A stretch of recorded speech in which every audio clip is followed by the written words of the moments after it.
Kenapa kita tidak menikmati sholat yang kita kerjakan?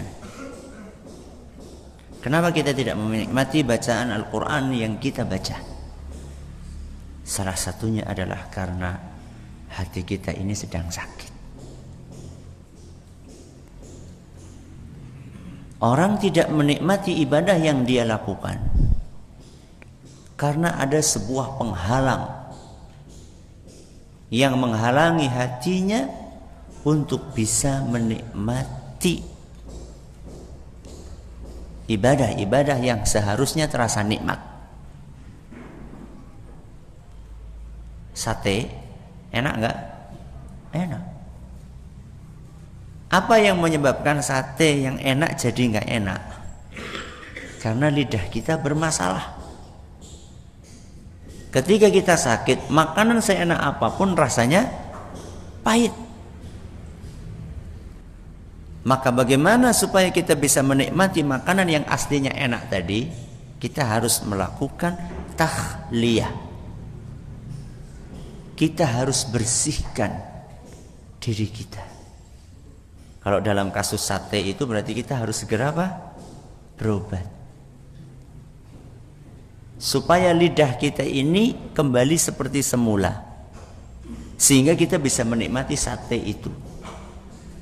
Maka kalau kita merasa ibadah-ibadah yang kita lakukan hambar,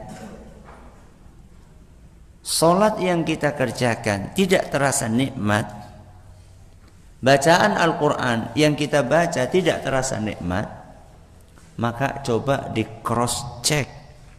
Jangan-jangan hati kita ini telah tertutup dengan dosa-dosa yang selama ini kita lakukan. Makanya Nabi SAW menjelaskan efek dari perbuatan dosa dalam sabda beliau yang tadi kita dengarkan. Seorang hamba ketika melakukan dosa maka akan ditorehkan bintik hitam di dalam hatinya. Kalau dia segera bertobat maka bintik hitam itu akan hilang, akan dihapus. Tapi kalau dia tidak segera bertobat, malah justru menambah dengan dosa yang kedua, ketiga, keempat dan seterusnya, maka bintik-bintik hitam itu akan semakin banyak sampai hati yang awalnya putih bersih bisa berubah menjadi hitam kelam, ketutup dengan dosa-dosa. Saat itulah ibadah tidak terasa nikmat. Bagaimana untuk mengembalikan perasaan nikmat dalam beribadah tadi? Caranya adalah dengan kita bersihkan noda-noda dosa tadi dengan beribadah dengan bertaubat kepada Allah, dengan beristighfar kepada Allah. Cukup? Tidak. Setelah itu kita tahliyah tadi, kemudian setelah itu kita apa? Tahliyah.